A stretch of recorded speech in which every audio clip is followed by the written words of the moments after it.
네, 반갑습니다. 생활법률 8주차 1교시 수업 시작하도록 하겠습니다.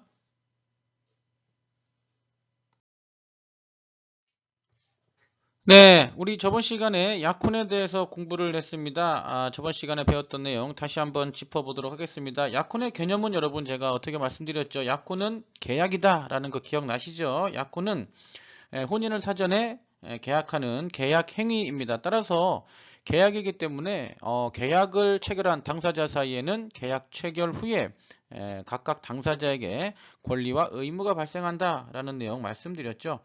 자, 그리고 약혼을 하기 위한 연령은 여러분 19세 이상입니다. 만 19세 이상이죠. 다만 만 18세인 경우도 약혼이 가능한데 만 18세인 미성년자 같은 경우에는 법정 대리인이나 그 후견인의 동의가 있어야 된다라는 것도 저번 시간에 말씀드렸습니다. 자, 그리고 약혼이 성립하기 위한 요건 네 가지에 대해서 말씀을 드렸죠. 약혼이 유효하게 성립하기 위해서는 첫 번째 약혼 당사자 간의 의사의 합치가 있어야 된다. 자, 그리고 약혼 계약을 체결하는 양 당사자는 모두 18세 이상이어야만 한다라는 것도 말씀드렸습니다. 다만 아까도 말씀드렸듯이 18세인 경우, 즉 미성년자인 경우에는 법정 대리인이나 후기연인의 동의가 있어야 된다. 말씀드렸고요. 그리고 여러분 근친간에는, 즉 근친이라는 것은 가까운 친족을 의미하죠. 근친간에는 약혼이 성립하지 않는다. 그래서 뭐 8촌 이내 혈족이라든지 6촌 이내의 혈족의 배우자라든지 혹은 배우자의 6촌 이내 혈족 등, 자, 이런 사람들은 우리 법적으로 굉장히 가까운 친족에 속하기 때문에 근친 간에 약혼이 성립할 수 없다라는 것까지 말씀을 드렸고, 마지막으로 약혼도 여러분 엄연히 계약이기 때문에 이 약혼이라는 계약의 내용이 강행규정이라든지, 강행규정이라는 것은 꼭 지켜야만 하는 규정을 우리가 강행규정이라고 합니다. 이 강행규정이라든지 어떤 그 사회의 사회 질서에 위반되는 그러한 내용으로 약혼을 계약하는 경우에는 약혼이 무효다라고 말씀을 드렸습니다. 자, 그리고 우리가 약혼에서 중요한 것이 바로 약혼의 해제이지요. 여러분, 약혼 해제 사유는 법에서 8가지가 정해져 있다라는 것도 저번 시간에 확인을 했습니다. 뭐 자격정지 이상의 형을 선고받은 경우라든지 아니면은 성년 후견 개시나 한정 후견 개시 심판을 받은 경우, 뭐 이런 8가지 사유에 대해서 말씀을 드렸고, 맨 마지막에 8번째 사유가 이런 위에 기재되어 있는 7가지 사례 이외에도 그 밖에 중대한 약혼을 유지하기 어려운 중대한 사유가 있는 경우, 자, 그러한 경우도 약혼 해제 사유가 발생한다라는 것 말씀드렸습니다. 자, 그리고 이러한 약혼 해제 사유가 발생한다면 약혼 해제 의사 표시를 통해서 약혼을 해제할 수 있습니다. 약혼이라는 계약을 체결한 당사자 일방이 나는 약혼이라는 계약을 해제하겠다라는 일방적인 의사 표시로서 약혼을 해제할 수 있다. 자, 그러면 약혼을 해제하게 되면 약혼은 처음부터 존재하지 않았던 것처럼 되돌아갑니다. 이것을 법적으로 무효라고 하는데요. 여러분, 이 법에서 말하는 무효는요, 애초부터 없었던 것과 같은 상태로 돌아가는 것을 우리가 무효라고 합니다. 그러니까 약혼이 일단 유효하게 성립했다 하더라도 나중에 약혼 해제 사유가 발생해서 당사자 일방이 약혼 해제의 의사 표시를 하게 된다면 이미 체결되었던 약혼이 무효로 돌아갑니다. 따라서 처음부터 없었던 것과 같은 그러한 효과가 발생한다라고 말씀드렸죠. 그리고 여러분, 이 약혼뿐만이 아니고요. 계약 전반에 대해서도 공통적으로 적용되는 사안인데 저번 시간에 말씀드렸습니다. 무효라는 말이 떠오르면, 자, 무효라는 말이 나오면 바로 어떤 용어가 떠올라야 된다고 말씀드렸죠? 네, 원상회복이라는 단어가 떠올라야 된다고 말씀드렸습니다. 법에서 무효가 나오면 바로 원칙적으로 원상회복 절차에 들어가게 됩니다. 그래서 약혼이 무효가 된다면 마찬가지로 원상회복 절차에 들어가야 되기 때문에 서로 주고받은 예물은 다시 돌려놓아야 한다. 자, 이런 원칙이 성립하게 된다라는 거죠. 자, 이게 원칙인데 다만 약혼 해제 사유가 발생한 것에 대해서 고의 또는 과실을, 즉 책임이 있는 사람, 자, 이런 사람에게는 원상회복과 더불어 손해배상을 청구할 수도 있다라고 말씀드렸죠. 재산상 손해배상, 재산상 손해배상과 그 다음에 정신적인 고통에 대한 위자료 청구권까지 인정할 수 있습니다. 그리고 우리 저번 시간에 배웠듯이 이 약혼이 해제되는데 책임이 있는 사람은 약혼 예물을 반환 청구할 수 없다라는 것도 저번에 말씀을 드렸죠. 약혼이 해제되는데, 즉 약혼을 맺은 당사자 중 일방이 다른 사람과 다시 약혼한다든지 다른 사람과 간음을 한 경우에, 자, 그런 사람은 약혼 해제 사유의 원인을 제공한 사람이 되죠. 자, 약혼이 해제되는데 원인을 제공한 사람은 약혼 예물 반환 청구권을 주장할 수 없다라는 내용까지 말씀드렸습니다. 자, 이것과 관련해서 우리 판례가 결혼한 경우까지도 말씀을 드렸죠. 자, 결혼을 했다면 약혼 예물은 그 어떠한 상황에도 반환할 수 없다, 반환할 필요가 없다라는 것까지 저번 시간에 말씀드렸습니다. 자, 그럼 이번 시간부터는요, 약혼을 지나가게 되면 이제 혼인이란 절차에 또 들어가게 되죠. 이번 시간에는 여러분 혼인에 대해서 배워보도록 하겠습니다. 여러분 혼인 한번 개념을부터 확인하도록 하겠습니다. 자, 혼인이란 것은 여기 개념이, 여러분 자료 보시면 개념이 나오죠. 자, 이성이 결합해서 공동생활을 목적으로 부부가 되는 것, 자, 이것이 바로 혼인입니다. 자, 여러분 이 혼인과 관련해서요, 사실혼이라는 개념이 있습니다. 구별 개념, 우리 사실혼 한번 보시죠. 자, 사실혼이라는 것은 여러분 혼인신고 없이 부부가 함께 사는 것을 우리가 사실혼이라고 합니다. 여러분 사실혼이라는 얘기는 이제 주변에서 많이 들어보셨을 텐데 이 부분에 있어서 조금 오해가 있는 내용이 있습니다. 단순히 동거한다는 내용만 가지고는 사실혼이라고 할 수 없고요. 사실혼이란 것은 결혼한 부부와 똑같은 공동생활을 해야 됩니다. 다만 혼인신고만 하지 않았을 뿐 나머지는 정상적인 부부와 동일한 공동체를 형성해서 생활을 하는 경우에만 우리가 사실혼이라고 말할 수 있습니다. 따라서 우리가 흔히 잘못 알고 있는 부분이 단순 동거, 오랜 기간 동안 단순 동거를 하게 되면 무조건 사실혼이다 이렇게 주장할 수도 있는데 그렇지 않다라는 얘기죠. 자, 사실혼은 아까 말씀드렸듯이 혼인신고 없이 부부가 함께 사는 것을 우리가 사실혼이라고 하는데요. 그 밑에 개념 보시면 사실상의 혼인의사 및 부부 공동생활에 실체가 있어야 되기 때문에 괄호안에 있던 것처럼 동거와는 여러분 구별이 됩니다. 그리고 이 법률 관계에 있어서도 사실혼 같은 경우에는 동거 협조 의무가 있고요. 부양 의무라든지 보험이나 연금에 관한 사항에서 법률상 배우자처럼 취급을 하고 있습니다. 이것처럼 여러분 사실혼이라는 것은 사실혼을 인정받는다면 여러 가지 의무가 발생을 하고 보험이나 연금 관련해서도 그 배우자로서 어떤 권리를 주장할 수 있게 됩니다. 자, 그렇지만 여러분 아무래도 혼인신고가 안 돼 있기 때문에 중요한 것은 상속권자가 될 수는 없습니다. 상속권자가 될 수는 없고요. 그 다음에 사실혼 관계에 있던 사람이 다른 사람과 혼인을 해서 결혼을 하게 되고 그리고 혼인신고까지 마치게 된다면 이것은 중혼금지에 해당되지 않습니다. 자, 그러니까 A라는 사람과 B라는 사람이 사실혼 관계에 있던 중 A라는 남성이 C라는 여성과 혼인을 하고 혼인신고까지 마친 경우에 이렇게 A와 B 사이에서는 사실혼 관계지요. 사실혼 관계고 그 다음에 A와 C 사이에는 법률혼 관계가 들어갑니다. 그래서 여러분 대한민국 민법상 그러니까는 중혼이라는 것은 법률혼 관계죠. 여러분 중혼이라는 것은요, 중혼이라는 것은 쉽게 얘기해서 A라는 사람이 B와도 혼인을 하고 C와도 혼인을 하는 것, 이것을 우리가 중혼이라고 합니다. 우리는 민법은 이 중혼이 금지되어 있습니다. 중혼할 수 없습니다.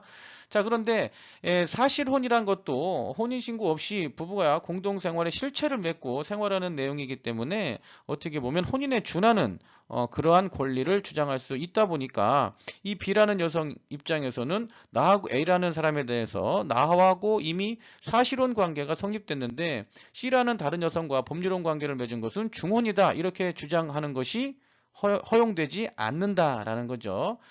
중원 얼마든지 A와 B가 사실혼 관계에 있다 하더라도 A라는 사람은 C라는 사람과 법률혼을 맺을 수 있다라고 보시면 됩니다.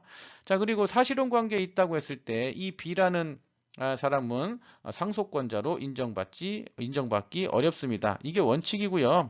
다만 상속의 경우에 상속권자가 없다든지 특별 연고자 부녀 청구는 가능한 내용이 있습니다. 이분이 B라는 여성이 사실혼 관계이기 때문에 법정 상속이라든지 그런 것은 불가능하지만 여기 나와 있듯이 상속권자가 전혀 없다든지 자, 이런 경우에는 자신의 권리를 주장할 수 있는 아주 제한적인 상황도 있을 수 있다라는 내용도 함께 기억을 해 두시기 바랍니다. 자, 그리고 동거란 것은요. 사실상의 혼인인사 및 부부 공동생활의 실체가 없기 때문에 여기 보이죠. 이게 중요합니다. 사실혼 관계로 보호받을 수 없다라는 거죠. 사실혼 관계로. 단순한 동거는 혼인 의사라든지 부부 공동생활의 실체가 없기 때문에 사실혼 관계로 보호받을 수 없다. 그러니까 가장 확실한 혼인 관계는 여러분 법률혼이다 이렇게 보시면 됩니다. 부부 공동생활을 영위해야 하고요. 그리고 법적으로도 혼인신고를 마친 법률혼 관계에 있는 부부가 서로에게 법적인 권리 의무가 있고 또한 의무에 더불어서 자신의 권리를 확실하게 주장할 수 있는 것은 법률혼이고요. 사실혼 같은 경우에도 법률혼에 거의 준하는 상황이기는 하지만 여기 말씀드렸듯이 중혼금지를 주장할 수 없고 법적 상속권자가 될 수 없다라는 제한이 있게 되어 있습니다. 자, 그리고 사실혼보다 더 이제 그 공동체 관계가 탄탄하지 못한 게 이제 동거라고 보면 되겠죠. 이건 사실혼 관계에도 미치지도 못하는 상황입니다. 혼인의 의사가 일단 없고 그 다음에 부부 공동생활의 실체가 없다. 그래서 동거는 법적으로 효력이 없다 이렇게 보시면 됩니다. 자, 우리가 약혼에서도 약혼의 성립 요건에 대해서 살펴봤던 것처럼 혼인에 있어서도 혼인의 성립 요건에 대해서 한번 살펴보도록 하겠습니다. 자, 혼인의 성립 요건 여러분 자료 보시면 양괄호 1번 혼인의 실질적인 요건을 먼저 살펴보도록 하겠습니다. 일단 약혼처럼 혼인도 계약이기 때문에 혼인의사의 합치가 있어야 되죠. 이 혼인의사의 합치란 것과 관련해서 구체적인 내용을 보면 부부관계를 성립시키고자 하는 의사, 즉 우리가 서로 부부로서 공동체를 형성하고자 하는 그러한 의사가 필요하고요. 그 다음에 사회 통념상 혼인으로서 인정할 만한 생활 공동체를 구성하고자 하는 의사가 필요하다라는 내용입니다. 약혼처럼 아까도 말씀드렸듯이 혼인 역시 아주 당연한 요건이죠. 당사자 간의 혼인 의사에 합치가 있어야 된다라는 것 기억을 해두시기 바랍니다. 네, 혼인 이어서 보도록 하겠습니다. 혼인이 유효하게 성립하기 위한 나이 보시죠. 혼인 정령입니다. 이 부분은 약혼에 있어서도 동일했지요. 혼인이 유효하게 성립하기 위한 최저 연령은 만 18세이고요. 약혼과 마찬가지로 만 18세인 경우에는 부모나 후견인의 동의가 필요하고 만 19세부터는 당사자들의 의사에 기해서 다른 사람의 동의 없이 얼마든지 자유롭게 혼인할 수 있다라는 내용도 약혼과 동일합니다. 자, 그리고 3번에 근친혼 금지. 자, 이 부분도 약혼과 동일하다고 보시면 됩니다. 8촌 이내 혈족이라든지 근친혼 아까도 말씀드렸죠. 가장 가까운 친족 간에는 약혼도 마찬가지고 혼인도 금지되어 있다 이렇게 보시면 되죠. 8촌 이내 혈족이라든지 6촌 이내의 혈족의 배우자 6촌 이내 혈족 등 자, 이런 사람들하고는 혼인이 성립할 수 없다. 그냥 여러분 이 부분에 있어서는 가까운 가까운 친족 간에는 혼인이 성립하지 않는다. 이렇게 기억을 해 두시기 바랍니다. 여기까지가 여러분 혼인의 실질적인 성립 요건이고요. 여기 양가로 2번 혼인의 형식적인 요건을 보도록 하겠습니다. 혼인의 형식적인 요건은요. 혼인신고입니다. 혼인신고서를 작성해서 시청, 구청, 읍사무소나 면사무소에 제출하면 됩니다. 여러분 지금 자료에 나와 있듯이 이게 혼인신고서 양식인데요. 결혼을 하면 이 혼인신고서를 작성해서 여기 아까 말씀드린 시청이나 구청에 제출하시면 되는데 이 양식을 다운로드 받아서 집에서 작성하셔서 가져가는 게 좋습니다. 왜냐면 이게 이제 부부 양 당사자를 다 기재해야 되는데 혼자 간다든지 하면은 또 가서 막상 적으려고 하면 잘 모르는 부분도 있기 때문에 집에서 작성해서 가시는 게 아무래도 혼인신고하기에 조금 더 수월한 방법이다 이렇게 말씀드립니다. 네, 이렇게 혼인의 실질적인 요건, 그리고 형식적인 요건을 모두 갖추게 되면 드디어 혼인이라는 계약이 유효하게 성립하게 됩니다. 혼인이라는 계약이 성립하게 되면 아까도 말씀드렸듯이 계약이기 때문에 계약 당사자에게 서로 권리와 의무가 발생한다라는 내용도 말씀드렸죠. 자, 그러면 혼인이 이렇게 성립하게 되면 어떠한 법적 효과가 있는지 한번 살펴보도록 하겠습니다. 이 내용은 여러분 아마 많이 접해 봤을 그런 내용이기 때문에 상식적으로 많이들 알고 계시리라 봅니다. 자, 혼인을 하게 되면은 어떤 법적 효과가 있는지 첫 번째, 가족 관계 및 친족 관계가 발생하게 된다. 그래서 배우자와 혈족과의 관계에서 인척 관계가 발생하게 된다라는 거죠. 인척 관계가 발생하게 됩니다. 여러분, 이 인척이란 말, 여러분이 친인척 뭐 이런 말 많이 사용을 하지요. 인척이란 것은 결국에는 결혼으로 인해서, 즉 배우자를 바탕으로 해서 발생하게 되는 친족 관계를 우리가 인척이라고 합니다. 자, 인척을 보시면, 인척의 개념을 한번 보도록 하겠습니다. 인척은요, 여기 나와 있죠, 개념에.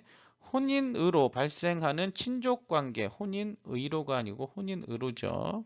네, 죄송합니다. 혼인으로 발생하게 되는 친족 관계를 우리가 인척이라고 합니다. 크게 세 종류가 있죠. 혈족의 배우자, 배우자의 혈족, 그리고 배우자의 혈족의 배우자. 자, 이런 사람들을 우리가 인척이라고 합니다. 쉽게 얘기해서 혈족의 배우자는, 여러분 혈족이란 것은 뭐였죠? 피가 섞인 사람을 우리가 혈족이라고 했죠. 동생이나 형제자매 다 혈족이고요. 부모님도 물론 피가 섞였기 때문에 부모님도 혈족이지요. 자, 혈족의 배우자는 누굽니까? 내 동생의 부인. 자, 이런 경우 혈족의 배우자죠. 그리고 배우자의 혈족. 배우자는 부인의 언니, 부인의 동생 이런 사람들도 이제 인척이고요. 그리고 배우자의 혈족의 배우자. 이거는 이제 부인의 언니의 남편이죠. 부인의 언니의 남편. 쉽게 얘기해서 이런 경우도 이제 인척입니다. 남자 기준으로 말씀드리면 부인의 언니의 남편이니까 결국에는 동서가 되겠죠. 부인의 언니의 남편, 동서지간. 자, 이런 경우를 우리가 인척이라고 합니다. 혼인을 하게 되면 인척 관계가 발생하게 된다라는 것 기억을 해 두시기 바랍니다. 자, 그리고 양가로 이번에 보면 부부간에는 서로 동거, 부양, 협조해야 되는 의무가 발생하게 됩니다. 그냥 상식적으로 이렇게 발생되는 게 아니고요. 민법에 명확히 규정이 되어 있습니다. 그냥 우리가 관행적으로 이런 얘기를 하는 게 아니고요. 민법 826조에 부부간에는 서로 동거, 부양, 협조의 의무가 있다라고 명문으로 규정이 되어 있죠. 자, 한번 해당 규정을 한번 보도록 하겠습니다. 자, 부부는 동거하며 그리고 서로 부양하고 그 다음에 협조하여야 한다라고 명문의 규정이 있죠. 동거는 이제 같은 공간에 거주하는 것을 동거라고 하고, 부양은 서로가 기본적인 생활을 할 수 있도록 서로 도움을 주는 것이 이제 부양이고요. 협조는 특정 사안에 대해서 서로 협의하고 토의하는 그러한 것을 우리가 협조라고 합니다. 부부간에는 이렇게 세 가지 의무가 발생하게 된다. 동거와 부양과 협조 의무가 발생한다.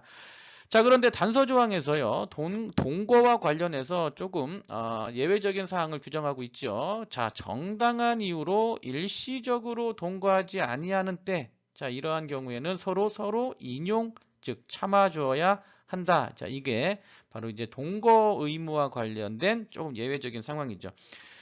정당한 이유로 일시적으로 동거하지 아니하는 경우, 쉽게 얘기해서 남편 또는 부인의 직업상의 필요에 의해서 해외 근무 파견을 나간다든지 지방 근무를 한다든지, 자, 이런 경우는 일시적으로 따로 살 수밖에 없는 정당한 사유에 해당한다고 볼 수 있겠죠. 이런 경우도 있겠고, 어떤 정신질환이나 육체상의 어떤 장애 때문에 서로 떨어져 살아야 되는 필요성이 있는 경우에도 일시적으로 동거하지 아니할 수 있는 정당한 사유에 해당한다라고 볼 수 있습니다.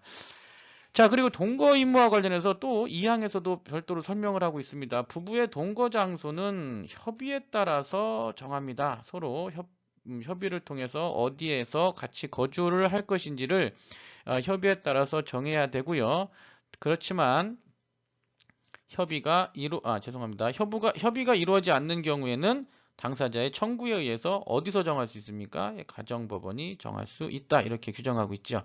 자, 그러면 826조에 이러한 의무들이 있는데 이런 의무와 관련해서 한번 개념적으로 검토해 보도록 하겠습니다. 부양 의무라는 것은요, 아까 말씀드렸듯이 부부의 일상생활에 필요한 것을 부부 서로가 제공하는 것을 이게 부양 의무라고 하는데, 여기가 중요합니다. 이게 판례에 의해서 인정된 부분인데, 자신의 생활과 오타가 났네요. 자신의 생활과 동등한 정도로 보장해 주는 것이 바로 부양 의무입니다. 단지 상대방인 배우자에게 먹고 살 정도로만 보장해 주었다고 해서 부양 의무를 이행하는 것이 아니고, 자신의 생활과 동등한 정도로 보장해 주어야지만이 부양 의무를 제대로 이행하는 것이다. 자, 이것이 우리 대법원의 판단입니다. 견해이고요. 자, 만약에 부부 일방이 부양 의무를 제대로 이행하지 않는다면 법원에 신청이나 조정을 청구할 수 있습니다. 그래서 부부 일방이 아예 부양 의무를 이행하지 않는다든지, 혹은 부양 의무를 이행하고 있지만 여기 나와 있듯이 자신의 생활과 동등한 정도로 보장해주지 않는다면 상대방은 법원에 여기 나와 있습니다. 부양 청구 조정 신청이나 부양 청구 심판 청구가 얼마든지 가능하다, 이렇게 되어 있습니다. 자, 그리고 부부간에는 또 아까 말씀드렸듯이 협조의 의무도 있지요. 부부 공동생활을 영위하기 위한 서로 분업하는 것을 우리가 협조 의무라고 합니다. 부부간에 공동생활을 하기 위해서는 여러 가지 업무들을 나누어서 조화롭게 같이 부담해서 수행해야 되는, 자, 그러한 상황이 분명히 있게 마련이죠. 자, 그러한 것들을 위해서 부부간에는 서로 공동생활을 영위하기 위해서 나누어서 분업을 해서 서로 그 부분에 대해서 공동생활을 협조해야 된다라는 의무가 바로 협조 의무입니다. 네, 부양 의무와 관련된 사례 하나 살펴보도록 하겠습니다. 자, 관련 사례죠. A라는 사람이 남편이죠. A는 남편으로서 B와 혼인한 지 10개월 만에 여자 문제로 집을 나갔고 1년 6개월 동안 집에 들어오지 않았습니다. 자, 그러면서 B라는 여성은 자녀들을 데리고, 남편이 이제 집을 나가서 1년 6개월 동안 연락이 안 되니까 자녀들만 데리고 이제 친정으로 갔죠. 친정에 살면서 이 여성이 아이들을 키우면서 생활하다 보니까 그 마땅한 직장 생활을 할 상황이 되지 않아서 이제 대출을 받아서 생활비하고 양육비로 많은 채무를 지게 되었습니다. 그러던 중 이제 B라는 여성이 A를 상대로 부양료 지급 청구 소송을 제기하였습니다. 여러분, 부부간에는 조금 전에 말씀드렸듯이 부양 의무가 있다고 말씀을 드렸죠. 혼인이라는 계약 행위를 통해서 서로에게 권리와 의무가 발생하고, 당사자 일방이 그러한 의무를 제대로 이행하지 않는다면 법원에 그러한 이행의 청구를 소송을 통해서 제기할 수 있다라고 말씀을 드렸습니다. 이 사건에 있어서도 그 정리를 하면 남편이라는 사람이 결혼한 지 얼마 안 됐죠. 10개월 만에, 얼마 안 된 상황에서 집을 나간 이유도 이제 뭐 아까 말씀드렸던 것처럼 해외 파견이라든지 출장 이런 상황이 아니고 여자 문제로 집을 나갔다. 그리고 1년 6개월 동안 집에 들어오지 않는 상황에서 발생한 그러다 보니까 이제 부양 의무를 제대로 이행하지 않은 거죠. 자, 그러다 보니까 양육비로 많은 채무를 지게 되고 소송을 제기한 사건인데, 여러분, 이 사건에서 중요한 것은 당연히 이 A라는 남편이 부양 의무를 이행하지 않았기 때문에 부양료를 지급해 줘야 된다는 것은 너무나 당연한 사실이죠. 부양료를 지급해야 됩니다. 그런데 문제는 부양료를 지급해야 되느냐 말아야 되는 여부의 문제가 아니고 범위의 문제가 되겠죠. 도대체 어디까지 부양료를 지급해야 되느냐, 부양료의 지급 범위와 관련된 판례다, 이렇게 보시면 됩니다. 남편 입장에서는 먹고 살 정도로만 내가 이 B라는 여성이 먹고 사는데 필요한 부분만 부양료로 지급해주면 되지 않느냐 이렇게 주장을 했던 거고, 이 여성 입장에서는 먹고 사는 것뿐만이 아니고 내가 병원에 갔던 것, 그리고 아이들을 키우면서 들어갔던 비용, 이런 것까지 전부 부양료로 청구할 수 있다, 부양료로 돌려달라, 자 이렇게 주장을 했던 거죠. 자, 그러다 보니까 이제 부양료의 지급 범위, 어디까지 부양료로 지급을 해 주어야 하는지와 관련된 내용의 판결이다 이렇게 보시면 됩니다. 자, 우리 대법원 판결을 한번 볼까요? 자, 부부간의 부양 의무는 상대방의 생활을, 자, 여기 나오죠. 자기와 같은 정도로 보장해야 된다라는 것이 이제 중요한 원칙입니다. 아까도 말씀드렸던 것처럼 대충 먹고 살게만 해준다, 자 이러면은 부양 의무를 이행하는 것이 아니고요. 나 자신과 동일한 정도로 비슷한 수준으로 생활할 수 있도록 보장해 주어야지 그 부양 의무를 제대로 이행하는 것이 됩니다. 자, 그리고 부양 의무의 범위는요, 여기 나와 있습니다. 의식주에 필요한 비용, 즉 먹고 살고, 그다음에 먹고 거주하고, 뭐 옷 사입고 이 정도뿐만이 아니고 나오죠. 의료비, 병원에 다니는 의료비, 그다음에 아이들 뭐 책값이라도, 뭐 교재비, 책값이 아니네요.